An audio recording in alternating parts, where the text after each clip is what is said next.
Adlaw nga Lunes karon mga kaigsuunan, petsa 20 sa bulan sa Hunyo tuig 2022. Ang pagbasa kinutlo gikan sa Ebanghelyo sumala ni San Mateo kapitulo 7 bersikulo 1 ngadto sa 5. Si Jesus mingon ngadto sa iyang mga tinun-an, ayaw ninyo hukmi ang uban aron dili kamo hukman sa Dios.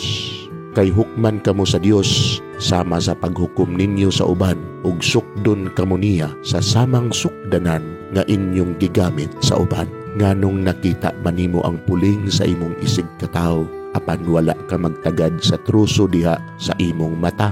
Unsaon man nimo pag-ingon sa imong isig katawo, kuhaon ko kanang imong puling nga naa may truso sa imong mata? Tigpakaaron ingnon, kuhaao na ang truso nga anaa sa imong mata aron makakita ka pag-ayo ug makuha mo ang puling sa imong isig katawo.